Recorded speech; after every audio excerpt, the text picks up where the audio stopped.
Hello everyone. KPSC ಹಾಗೂ KEA ನಡೆಸಿದ ಸಾಮಾನ್ಯ ಕನ್ನಡ ಪ್ರಶ್ನೆ ಪತ್ರಿಕೆಯನ್ನು ನೋಡೋಣ. ಇವು ಹಳೆಯ ಪ್ರಶ್ನೆ ಪತ್ರಿಕೆಗಳಾಗಿರುತ್ತೆ. ಪ್ರಶ್ನೆ ಸಂಖ್ಯೆ 1. ಮಣ್ಣಿನ ಎಂಬ ಪದದ ವಿಭಕ್ತಿ ಪ್ರತ್ಯಯ. ಆಪ್ಷನ್ ಸಂಬೋಧನಾ, ತೃತೀಯ, ಅಷ್ಟಮಿ, ಷಷ್ಠಿ. ಈ ಮಣ್ಣಿನ ಎಂಬ ಪದದ ವಿಭಕ್ತಿ ಪ್ರತ್ಯಯ, ಇದಕ್ಕೆ ಸರಿಯಾದ ಉತ್ತರ ಷಷ್ಠಿ. ಷಷ್ಠಿ ಇದಕ್ಕೆ ಸರಿಯಾದ ಉತ್ತರ ಆಗಿದೆ. ಈ ಮಣ್ಣಿನ ಪದದಲ್ಲಿ ಅಕಾರವು ವಿಭಕ್ತಿ ಪ್ರತ್ಯಯ ಆಗಿದೆ. ಹಾಗಾಗಿ ಆಪ್ಷನ್ 4 ಇದಕ್ಕೆ ಸರಿಯಾದ ಉತ್ತರ. ಸಂಬೋಧನಾದಲ್ಲಿ ಎ ಹಾಗೂ ಈರಾ ಇದು ಸಂಬೋಧನಾ ವಿಭಕ್ತಿ ಪ್ರತ್ಯಯಗೆ ಎಕ್ಸಾಂಪಲ್. ತೃತೀಯಗೆ ಇಂದ. ಇದು ಅಷ್ಟಮಿ, ಇದು ವಿಭಕ್ತಿ ಪ್ರತ್ಯಯ ಇಲ್ಲ. ಹಾಗಾಗಿ ಇದಕ್ಕೆ ಸರಿಯಾದ ಉತ್ತರ ಷಷ್ಠಿ. Next question. ಆಗಮ ಸಂಧಿ, ಆದೇಶ ಸಂಧಿ, ಲೋಪ ಸಂಧಿ ಇವುಗಳು ಸಂಸ್ಕೃತ ಸಂಧಿಗಳು, ಸಮಸಂಸ್ಕೃತ ಸಂಧಿಗಳು, ಕನ್ನಡ ಸಂಧಿಗಳು, ಸಂಸ್ಕೃತ ಕನ್ನಡ ಸಂಧಿಗಳು. ಆಗಮ ಸಂಧಿ, ಆದೇಶ ಸಂಧಿ, ಲೋಪ ಸಂಧಿ ಇವುಗಳು ಬರುವುದು ಕನ್ನಡ ಸಂಧಿಯಲ್ಲಿ. ಆಪ್ಷನ್ 3 ಇದಕ್ಕೆ ಸರಿಯಾದ ಉತ್ತರ. ಆಗಮ ಸಂಧಿ ಹಾಗೂ ಲೋಪ ಸಂಧಿ ಇವುಗಳು ಸ್ವರ ಸಂಧಿಯಾದರೆ ಆದೇಶ ಸಂಧಿ ಏನಾಗಿದೆ, ಇದು ಕನ್ನಡದ ವ್ಯಂಜನ ಸಂಧಿಯಾಗಿದೆ. ಸಂಸ್ಕೃತ ಸಂಧಿಯಲ್ಲಿ ನಾವು ಸವರ್ಣದೀರ್ಘ ಸಂಧಿ, ಗುಣಸಂಧಿ, ವೃದ್ಧಿ ಸಂಧಿ, ಎಣಸಂಧಿ, ಜಸ್ಟ್, ಶುಸ್ತ, ಅನುನಾಸಿಕ ಇವುಗಳನ್ನು ನೋಡಬಹುದು. ಹಾಗಾಗಿ ಆಗಮ ಸಂಧಿ, ಆದೇಶ ಸಂಧಿ, ಲೋಪ ಸಂಧಿ ಇವು ಕನ್ನಡದ 3 ಸಂಧಿಗಳಾಗಿದೆ. ಆಪ್ಷನ್ 3 ಸರಿಯಾದ ಉತ್ತರ. Next question. ಪ್ರಶ್ನೆ ಸಂಖ್ಯೆ 3. ಮುನಿ ಪ್ಲಸ್ ಇಂದ್ರ ಮುನೀಂದ್ರ ಇದು ಗುಣಸಂಧಿ, ಸವರ್ಣದೀರ್ಘ ಸಂಧಿ. ಆಪ್ಷನ್ 3 ಸುವರ್ಣ ಸಂಧಿ. ಆಪ್ಷನ್ 4 ಸವರ್ಣ ಗುಣಸಂಧಿ. ಮುನಿ ಪ್ಲಸ್ ಇಂದ್ರ ಮುನೀಂದ್ರ ಇದು ಸವರ್ಣ ದೀರ್ಘ ಸಂಧಿ. ಇದಕ್ಕೆ ಉದಾಹರಣೆಯಾಗಿದೆ. ಸವರ್ಣ ದೀರ್ಘ ಸಂಧಿಯಲ್ಲಿ ಇಲ್ಲಿ ಪೂರ್ವ ಪದ ಹಾಗೂ ಉತ್ತರ ಪದದಲ್ಲಿ ಬಂದ ಅಕ್ಷರವೇ ಸಂಧಿ ಕಾರ್ಯ ನಡೆದ ನಂತರ ದೀರ್ಘವಾಗಿ ಬರುವುದು. ಅದಕ್ಕೆ ನಾವು ಸವರ್ಣ ದೀರ್ಘ ಸಂಧಿ ಅನ್ನುತ್ತೇವೆ. ಗುಣಸಂಧಿಯಲ್ಲಿ ಎ, ಓ, ಅರ್ ಇವು ನಾವು ಸಂಧಿ ಕಾರ್ಯ ಮುಗಿದ ಮೇಲೆ ಇವು ಅಕ್ಷರಗಳನ್ನು ನೋಡಬಹುದು. ಹಾಗಾಗಿ ಇಲ್ಲಿ ಸರಿಯಾದ ಉತ್ತರ ಆಪ್ಷನ್ 2 ಸವರ್ಣ ದೀರ್ಘ ಸಂಧಿ. ಪ್ರಶ್ನೆ ಸಂಖ್ಯೆ 4. ಹಳ್ಳಿ ಪ್ಲಸ್ ಅಲ್ಲಿ ಹಳ್ಳಿಯಲ್ಲಿ ಇದು ಆಗಮ ಸಂಧಿ, ಆದೇಶ ಸಂಧಿ, ವೃದ್ಧಿ ಸಂಧಿ, ಲೋಪ ಸಂಧಿ. ಹಳ್ಳಿ ಪ್ಲಸ್ ಅಲ್ಲಿ ಹಳ್ಳಿಯಲ್ಲಿ. ಇಲ್ಲಿ ಹಳ್ಳಿಯಲ್ಲಿ ಇದೆಯಲ್ಲ, ಇದರಲ್ಲಿ ಯಕಾರವು ಆಗಮವಾಗಿದೆ. ಹಾಗಾಗಿ ಇದು ಆಗಮ ಸಂಧಿಗೆ ಉದಾಹರಣೆ. ಆಗಮ ಸಂಧಿಯಲ್ಲಿ ಉವಕಾರ ಅಥವಾ ಯಕಾರವು ಇಲ್ಲಿ ಸಂಧಿ ಕಾರ್ಯ ನಡೆದ ನಂತರ ಆಗಮವಾಗಿ ಬರುವುದು. ಅದನ್ನು ನಾವು ಆಗಮ ಸಂಧಿ ಎನ್ನುವುದು. ಆದೇಶ ಸಂಧಿಯಲ್ಲಿ ಕಚಟ ತಪಗಳಿಗೆ ಏನು ಬರ್ತದೆ, ಇಲ್ಲಿ ಗದಬ. ಕಚಟ ತಪಗಳಿಗೆ ಗದಬ ಬರುವುದು. ವೃದ್ಧಿ ಸಂಧಿಯಲ್ಲಿ ಐ ಮತ್ತು ಔಕಾರ, ಐ ಔ ಇವು ಇದರಲ್ಲಿ ಸಂಧಿ ಕಾರ್ಯ ನಡೆದ ಮೇಲೆ ಈ ಅಕ್ಷರಗಳು ಬರೋದನ್ನು ನೋಡ್ತೀವಿ. ಲೋಪ ಸಂಧಿಯಲ್ಲಿ ಒಂದು ಅಕ್ಷರ ಏನಾಗ್ತದೆ, ಲೋಪ ಆಗ್ತದೆ. ಅದರಲ್ಲಿ ಸಂಧಿ ಕಾರ್ಯದಲ್ಲಿ ಒಂದು ಅಕ್ಷರ ಲೋಪವಾಗಿ ಬರುವುದನ್ನು ಲೋಪ ಸಂಧಿ ಎನ್ನುತ್ತೇವೆ. ಇಲ್ಲಿ ಹಳ್ಳಿ ಪ್ಲಸ್ ಅಲ್ಲಿ ಹಳ್ಳಿಯಲ್ಲಿ ಇದು ಆಗಮ ಸಂಧಿಗೆ ಉದಾಹರಣೆ. ನೆಕ್ಸ್ಟ್ ಪ್ರಶ್ನೆ ಸಂಖ್ಯೆ 5.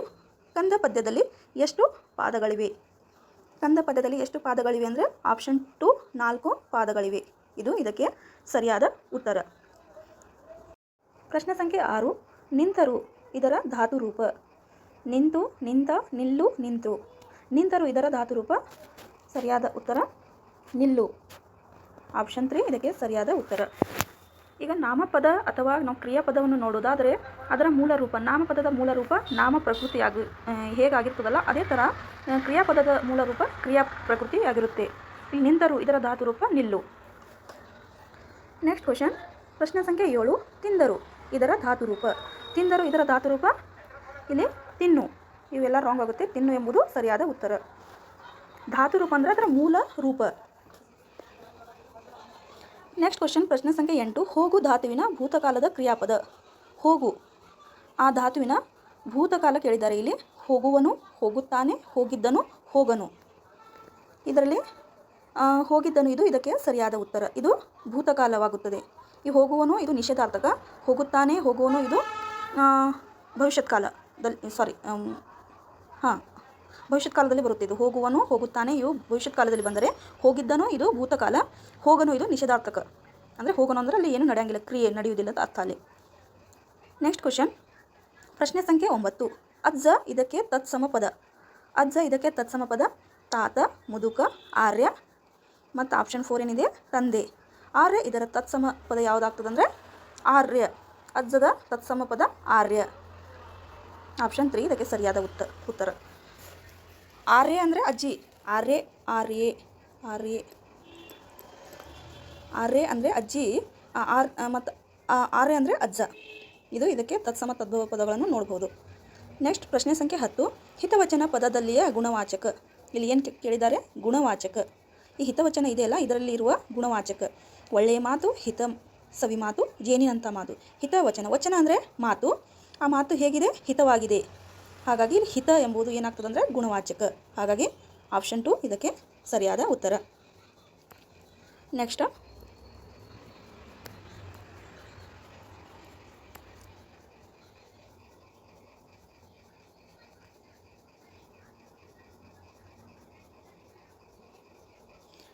ಪ್ರಶ್ನೆ ಸಂಖ್ಯೆ 11. ತ್ಯಾಗ ಪದದ ತದ್ಭವ ರೂಪ ಚಾಗ, ಚೇಗ, ತೇಗ, ತಯಾಗ. ಇಲ್ಲಿ ತ್ಯಾಗ ಪದದ ತದ್ಭವ ರೂಪ ಚಾಗ. ಆಪ್ಷನ್ 1 ಇದು ಇದಕ್ಕೆ ಸರಿಯಾದ ತದ್ಭವ ರೂಪ. ಪ್ರಶ್ನೆ ಸಂಖ್ಯೆ 12. ಮಾನಿನಿಗೆ ಇನಿತು ಇದನ್ನು ಕುಡಿಸಿ ಬರೆದರೆ ಏನಾಗ್ತದದು? ಮಾನಿನಿಗೆ ಇನಿತು ಕುಡಿಸಿ ಬರೆದರೆ ಮಾನಿನಿಗಿನಿತು ಇದು ಇದಕ್ಕೆ ಸರಿಯಾದ ಪದ. ಪ್ರಶ್ನೆ ಸಂಖ್ಯೆ 13. ರಸ ಪ್ಲಸ್ ಅತಳ ಇದನ್ನು ಕುಡಿಸಿ ಬರೆದರೆ ಇಲ್ಲಿ ರಸ ಪ್ಲಸ್ ಅತಳ ಇದನ್ನು ಕುಡಿಸಿ ಬರೆದರೆ ಏನಾಗ್ತದೆ? ಇವು ರಾಂಗ್ ಆಗುತ್ತೆ. ಇದು ರಸಾತಾಳ. ಈ ಪೂರ್ವಪದ ಉತ್ತರ ಪದವನ್ನು ನೋಡಿದಾಗ ಪೂರ್ವಪದಲ್ಲಿ ಏನಿದೆಯಲ್ಲ ಅಕ್ಷರ ಇದು ದೀರ್ಘವಾಗಿ ಬಂದಿದೆ. ಇಲ್ಲಿ ರಸಾತಾಳ ಇದು ಇದಕ್ಕೆ ಸರಿಯಾದ ಉತ್ತರ. ಪ್ರಶ್ನೆ ಸಂಖ್ಯೆ 14. ವಸುಧೆ ಪದದ ಅರ್ಥ ಹೆಣ್ಣು, ನದಿ, ಭೂಮಿ, ಅಮೃತ. ಇದಕ್ಕೆ ಸರಿಯಾದ ಉತ್ತರ ಯಾವುದಾಗ್ತದೆ ಅಂದರೆ ಭೂಮಿ ಇದು ವಸುಧೆ ಪದಕ್ಕೆ ಅರ್ಥ. ಈಗ ಭೂಮಿಗೆ ಬೇರೆ ಬೇರೆ ಹೆಸರುಗಳು ನೋಡೋದಾದರೆ ಇಳೆ, ಕ್ಷಿತಿ, ಭಿವಿ, ನೆಲ, ಧರೆ, ಧರಿತ್ರಿ, ಧರಣಿ ಹೀಗೆಲ್ಲ ನಾವು ಬೇರೆ ಬೇರೆ ಹೆಸರುಗಳಿಂದ ನಾವು ಭೂಮಿಗೆ ಕರೆಯುತ್ತೇವೆ. ಹಾಗಾಗಿ ವಸುಧೆ ಎಂಬುದು ಭೂಮಿಯ ಪದದ ಅರ್ಥ. Next question. ಪ್ರಶ್ನೆ ಸಂಖ್ಯೆ 15. ದಿಶಾ ಪದದ ತದ್ಭವ ಇದು ರಾಂಗ್ ಆಗುತ್ತೆ. ದಿಶಾ ಎಂಬುದು ದೆಸೆ ಇದು ಇದಕ್ಕೆ ಸರಿಯಾದ ಉತ್ತರ. ಇಲ್ಲಿ ಆಕಾರ ಇದ್ದುದು ಏಕಾರವಾಗುತ್ತೆ. ಇಲ್ಲಿ ದಿಶಾ ಎಂಬುದು ದೆಸೆ. Next question. ಪ್ರಶ್ನೆ ಸಂಖ್ಯೆ 16. ಕಂದ ಇದರ ವಿವಿಧ ಅರ್ಥ. ಇಲ್ಲಿ ಸಮಾನಾರ್ಥಕಗಳು ಕೇಳಿಲ್ಲ ಅವರು. ವಿವಿಧ ಅರ್ಥ ಅಂದರೆ ಒಂದೇ ಪದಕ್ಕೆ ವಿವಿಧ ಅರ್ಥಗಳು ಇರುತ್ತೆಲ್ಲ ಹಾಗೆ. ಇಲ್ಲಿ ಮಗು, ಶಿಶು ಈ ಒಂದೇ ಅರ್ಥ ಆಗುತ್ತೆ. ಇದು ಮಗು, ಶಿಶು, ಮಗು, ಕೂಸು ಅದನ್ನು ಸೇಮ್ ಅನ್ಸರ. ಈ ಸಮಾನಾರ್ಥಕಗಳು ಆಗುತ್ತವೆ ಇವು. ಗೆಡ್ಡೆ, ಗೆಣಸು ಇದು ಜೋಡಿ ಪದ. ಗೆಡ್ಡೆ, ಗೆಣಸು. ಆ ಮಗು, ಗೆಡ್ಡೆ ಇದೆಯಲ್ಲ ಇದು ಇದಕ್ಕೆ ಸರಿಯಾದ ಉತ್ತರ. ಮಗು ಮತ್ತು ಗೆಡ್ಡೆ. ಮಗು ಅಂದರೆ ಕೂಸು ಹೇಳ್ತೇವೆ, ಗೆಡ್ಡೆ ಇವು ಏನಾಗ್ತದೆ ಕಂದ ಪದದ ವಿವಿಧ ಅರ್ಥಗಳು. ನೆಕ್ಸ್ಟ್ ಪ್ರಶ್ನೆ ಸಂಖ್ಯೆ 17. ಅಬಲೆ ಪದದ ವಿರುದ್ಧ ಪದ. ಅಬಲೆ ಪದದ ವಿರುದ್ಧ ಪದ ಏನಾಗ್ತದೆ? ಆಪ್ಷನ್ 1 ಅಬಲೆ, ಸಬಲೆ. ಅಬಲೆ ಅಂದರೆ ಸ್ವಲ್ಪ ದುರ್ಬಲವಾಗಿರ್ತಾರಲ್ಲ ಅವ್ರಿಗೆ ಹೇಳ್ತೀವಿ. ಸಬಲೆ ಅಂದರೆ ಶಕ್ತಿಶಾಲಿ ಇರ್ತಾರಲ್ಲ ಅವರಿಗೆ. ಅಬಲೆ, ಸಬಲೆ. Next question. ಪ್ರಶ್ನೆ ಸಂಖ್ಯೆ 18. ಅನಾಚಾರ ಇದರ ವಿರುದ್ಧಾರ್ಥಕ ಏನು ಬರುತ್ತೆ? ಇಲ್ಲಿ ಅನಾಚಾರ, ಇಲ್ಲಿ ದುರಾಚಾರ ಬರಲ್ಲ. ಅನಾಚಾರ, ಆಚಾರ ಅಂದರೆ ಒಳ್ಳೆಯ ರೀತಿಯಲ್ಲಿ, ಅನಾಚಾರ ಅಂದರೆ ಅದು ಕೆಟ್ಟ ರೀತಿಯಲ್ಲಿ ಅದು ಅರ್ಥವನ್ನು ಕೊಡುತ್ತೆ ಇಲ್ಲಿ. ಹಾಗಾಗಿ ಅನಾಚಾರ ಅದರ ವಿರುದ್ಧ ಪದ ಆಚಾರ. ನೆಕ್ಸ್ಟ್ ಪ್ರಶ್ನೆ ಸಂಖ್ಯೆ 19. ಬಟ್ಟೆ ಇದರ ನಾನಾರ್ಥ. ಇಲ್ಲಿ ಬಟ್ಟೆ ಇದರ ನಾನಾರ್ಥ.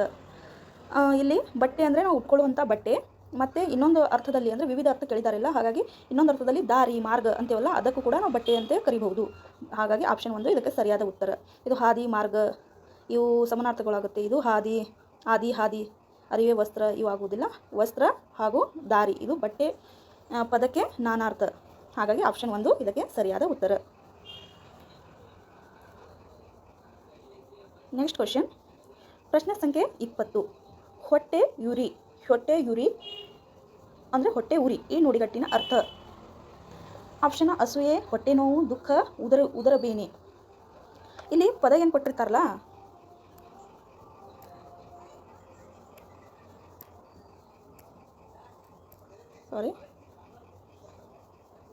ಇಲ್ಲಿ ಹೊಟ್ಟೆ ಉರಿ ಏನು ಪದ ಕೊಟ್ಟಿರ್ತಾರಲ್ಲ ಈ ಪದದ ನುಡಿಗಟ್ಟಿನ ಅರ್ಥ. ಅಲ್ಲೇ ಅಸೂಯೆ, ಹೊಟ್ಟೆ ನೋವು, ದುಃಖ, ಉದರಬೇನೆ. ಹೊಟ್ಟೆ ನೋವು ಅಂದರೆ ಇದು ಬರುವುದಿಲ್ಲ, ಮತ್ತು ದುಃಖ ಇದು ಬರಲ್ಲ, ಉದರಬೇನೆ ಇದೂ ಬರೋದಿಲ್ಲ. ಅಂದರೆ ಅದರ ಒಳ ಅರ್ಥ ಕೇಳಿದ್ದಾರೆ ಅವರು. ಹೊಟ್ಟೆ ಉರಿ ಅಂದರೆ ಅಸೂಯೆ, ಇನ್ನೊಬ್ರಿಗೆ ನೋಡಿ ಹೊಟ್ಟೆ ಕಿಚ್ಚ ಪಡ್ಕೋತಾರಲ್ಲ ಅವ್ರಿಗೆ ಏನಂತೀವಿ ನಾವು? ಅಸೂಯೆ ಪಡುವುದು. ಹೊಟ್ಟೆ ಉರ್ಕೋತಾರ ಅಂತ ಹೇಳ್ತೀವಲ್ಲ ಕಾಮನ್ ಆಗಿ. ಹಾಗಾಗಿ ಇದಕ್ಕೆ ಸರಿಯಾದ ಆನ್ಸರ್ ಅಸೂಯೆ. ಇದು ಇದಕ್ಕೆ ಕರೆಕ್ಟ್ ಆಪ್ಷನ್ ಆಗಿದೆ, ಅಸೂಯೆ. ತಿನ್ನುತ್ತೀವಿ ಅಂದರೆ ತಿನ್ನುತ್ತೇವೆ ಇದು ರಾಂಗ್ ಆಗುತ್ತೆ. ತಿನ್ನುತ್ತೇವೆ ಇದರ ನಿಷೇಧಾರ್ಥಕ. ತಿನ್ನುತ್ತೇವೆ ಅಂದರೆ ನಾವು ತಿನ್ನುತ್ತೇವೆ ಅಂತ ಹೇಳ್ತೀವಲ್ಲ ಅದಕ್ಕೆ ನಿಷೇಧಾರ್ಥಕ ಅಂದರೆ ಇಲ್ಲಿ ಯಾವುದೇ ರೀತಿಯಂಥ ಕಾರ್ಯ ನಡೆಯುವುದಿಲ್ಲ, ಕಾರ್ಯನೇ ನಡೆಯಲಲ್ಲಿ, ಅದನ್ನೇ ನಾವು ನಿಷೇಧಾರ್ಥಕ ಅಂತೀವಿ. ಹಾಗಾಗಿ ತಿನ್ನುತ್ತೇವೆ, ತಿನ್ನುತ್ತವೆ, ಮೆಲ್ಲುತ್ತವೆ, ಅಗಿಯುತ್ತೇವೆ, ತಿನ್ನವು. ಅದಕ್ಕೆ ಸರಿಯಾದ ಆನ್ಸರ್ ಯಾವುದಾಗುತ್ತೆ? ಆಪ್ಷನ್ 4. ಇದಕ್ಕೆ ಆಪ್ಷನ್ 4 ಇದಕ್ಕೆ ಸರಿಯಾದ ಉತ್ತರ. ತಿನ್ನುತ್ತೇವೆ, ಇದೂ ತಿನ್ನುತ್ತೇವೆ, ಮೆಲ್ಲುತ್ತೇವೆ, ಅಗಿಯುತ್ತೇವೆ ಇವೆಲ್ಲ ಕಾರ್ಯ ನಡೆಯುತ್ತದೆ ಅಂತ ಇಲ್ಲಿ ಇದರ ಅರ್ಥವಾಗುತ್ತೆ. ತಿನ್ನುವು ಅಂದರೆ ಇಲ್ಲಿ ಯಾವುದೇ ರೀತಿಯ ಕಾರ್ಯಗಳು ನಡೆಯುವುದಿಲ್ಲ. ಹಾಗಾಗಿ ಆಪ್ಷನ್ 4 ಇದಕ್ಕೆ ಸರಿಯಾದ ಉತ್ತರ.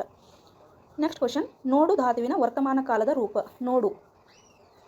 ನೋಡು ಇದು ಏನಿದೆ, ಒಂದು ಧಾತು ಇದೆ, ಅದರ ವರ್ತಮಾನ ರೂಪವನ್ನು ಕೇಳಿದ್ದಾರೆ. ಇಲ್ಲಿ ನೋಡುವುದಿಲ್ಲ, ನೋಡುತ್ತಿಲ್ಲ, ನೋಡುವುದೇ ಇಲ್ಲ, ನೋಡದಿರು. ಇದಕ್ಕೆ ಸರಿಯಾದ ಉತ್ತರ ನೋಡುತ್ತಿಲ್ಲ. ಇದಕ್ಕೆ ವರ್ತಮಾನ ಕೇಳಿದ್ದಾರೆ. ಹಾಗಾಗಿ ಇಲ್ಲಿ ಉತ್ತ ಕಾರಕವನ್ನು ನಾವು ಗಮನಿಸಬೇಕಿಲ್ಲಿ. ನೋಡುತ್ತಿಲ್ಲ ಇದು ವರ್ತಮಾನ ಕಾಲಕ್ಕೆ ಎಕ್ಸಾಂಪಲ್. ನೋಡುವುದಿಲ್ಲ, ನೋಡುವುದೇ ಇಲ್ಲ, ನೋಡದಿರು ಇವೆಲ್ಲ ರಾಂಗ್ ಆಗುತ್ತೆ ಇಲ್ಲಿ. ಹಾಗಾಗಿ ಆಪ್ಷನ್ 2 ಸರಿಯಾದ ಉತ್ತರ. ಪ್ರಶ್ನೆ ಸಂಖ್ಯೆ 23, ನಾಲಿಗೆ ಬಿಗಿ ಹಿಡಿ. ಈ ನುಡಿಗಟ್ಟಿನ ಅರ್ಥ. ಈ ನಾಲಿಗೆ ಬಿಗಿ ಹಿಡಿ ಅಂದರೆ ಮಿತಿಯಲ್ಲಿ ಮಾತನಾಡು. ಈಗ ಹೇಳ್ತಾರಲ್ಲ ಕಾಮನ್ ಆಗಿ, ನಾಲಿಗೆ ಬಿಗಿ ಹಿಡಿದು ಮಾತಾಡು ಅಂದರೆ ಮಿತಿಯಲ್ಲಿ ಮಾತಾಡು. ಇಲ್ಲಿ ನಾಲಿಗೆಯನ್ನು ಗಟ್ಟಿಯಾಗಿ ಹಿಡಿದುಕೋ, ನಾಲಿಗೆಯನ್ನು ಬಿಗಿಯಾಗಿ ಕಚ್ಚಿಕೋ, ಮಾತಾಡಬೇಡ. ಇವು ಅರ್ಥ ಕೊಡಂಗಿಲ್ಲ. ಇದಕ್ಕೆ ಸರಿಯಾದ ಅರ್ಥ ಇಲ್ಲ. ಇಲ್ಲಿ ಮಿತಿಯಲ್ಲಿ ಮಾತಾಡು, ಇದು ಇದಕ್ಕೆ ಸರಿಯಾದ ಉತ್ತರ. ಪ್ರಶ್ನೆ ಸಂಖ್ಯೆ 24, ದಾರಿದೀಪ ಎಂಬುದು ಒಂದು.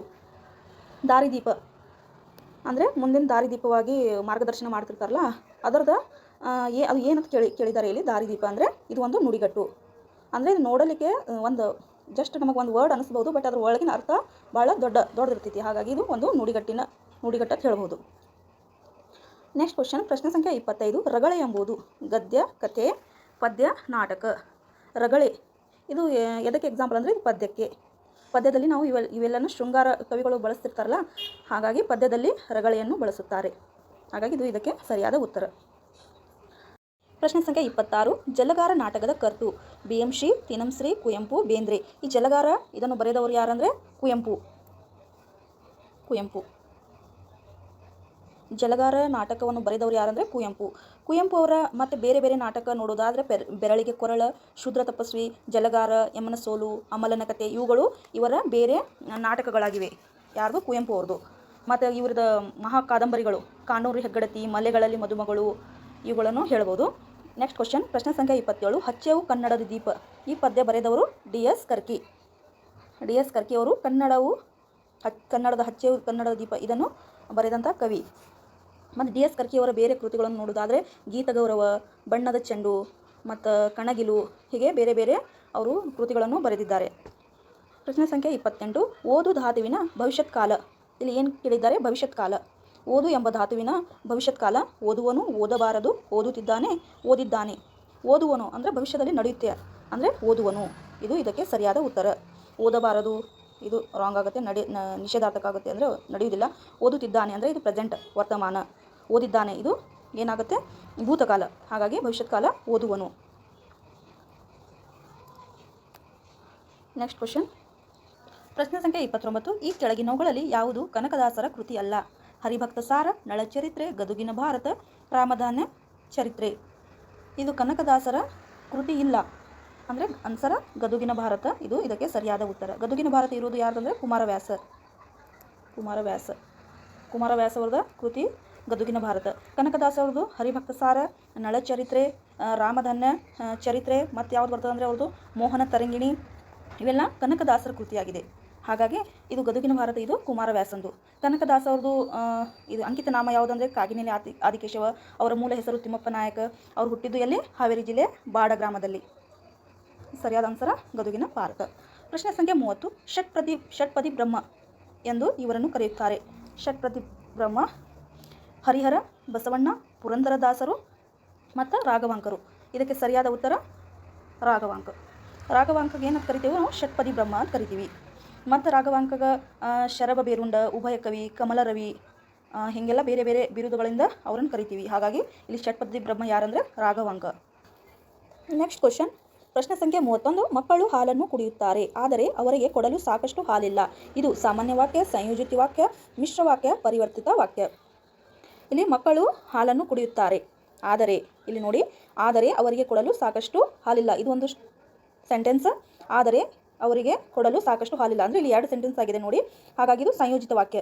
ಒಂದು ವಾಕ್ಯಕ್ಕೆ ಇನ್ನೊಂದು ವಾಕ್ಯ, ಸ್ವತಂತ್ರವಾದ ಒಂದು ವಾಕ್ಯಕ್ಕೆ ಇನ್ನೊಂದು 1 ಅಥವಾ 2 ಅಥವಾ ಅದಕ್ಕಿಂತ ಹೆಚ್ಚು ವಾಕ್ಯಗಳು ಬಂದು ಸಂಯೋಜಿತಗೊಂಡರೆ ಅದನ್ನು ಏನಂತೀವಿ ನಾವು? ಸಂಯೋಜಿತ ವಾಕ್ಯ ಅಂತ ಕರಿತೀವಿ. ಹಾಗಾಗಿ ಆನ್ಸರ್ ಆಪ್ಷನ್ 2 ಸಂಯೋಜಿತ ವಾಕ್ಯ, ಇದು ಇದಕ್ಕೆ ಸರಿಯಾದ ಉತ್ತರ. 32, ಸ್ವರಾಕ್ಷರಗಳ ಆಶ್ರಯವಿಲ್ಲದೆ ಉಚ್ಚರಿಸಲಾಗದ ವರ್ಣಗಳು. ಸ್ವರಾಕ್ಷರ ವರ್ಣಗಳು, ಉಚ್ಚಾರಣಾ ವರ್ಣಗಳು, ಯೋಗವಾಹಗಳು, ಅನುನಾಸಿಕ ವರ್ಣಗಳು. ಇದು ಇದಕ್ಕೆ ಸರಿಯಾದ ಆನ್ಸರ್ ಯಾವುದಂದರೆ ಯೋಗವಾಹಗಳು. ಸರಿಯಾದ ಉತ್ತರ ಯಾವುದು? ಯೋಗವಾಹಗಳು. ಇದು ಇದಕ್ಕೆ ಸರಿಯಾದ ಉತ್ತರ. ಯೋಗ ಅಂದರೆ ಸಂಬಂಧ, ವಾಹ ಎಂದರೆ ಹೊಂದಿದ, ಅಂದರೆ ಅದಕ್ಕೆ ಒಂದು ಅಕ್ಷರಕ್ಕೆ ಇನ್ನೊಂದು ಅಕ್ಷರ ಅದರ ಸಂಬಂಧವಿಲ್ಲದೆ ಆ ಅಕ್ಷರಗಳನ್ನು ನಾವು ಉಚ್ಚಾರಣೆ ಮಾಡುವುದಕ್ಕೆ ಆಗುವುದಿಲ್ಲ. ಈ ಕನ್ನಡದಲ್ಲಿ ಅಂದರೆ ಕನ್ನಡ ವರ್ಣಮಾಲೆಯಲ್ಲಿ ಯೋಗವಾಹಗಳು ಎಷ್ಟು ಅದಾವ ಅಂದರೆ 2. ಯಾವುದು? ಅನುಸ್ವಾರ, ಇನ್ನೊಂದು ಯಾವುದು? ವಿಸರ್ಗ. ಅನುಸ್ವಾರ, ಇನ್ನೊಂದು ವಿಸರ್ಗ. ಇವುಗಳನ್ನು ನಾವು ಸ್ವತಂತ್ರವಾಗಿ ಏನು ಮಾಡೋಕ್ಕೆ ಬರುವುದಿಲ್ಲ, ಉಚ್ಚಾರಣೆ ಮಾಡೋಕ್ಕೆ ಬರುವುದಿಲ್ಲ.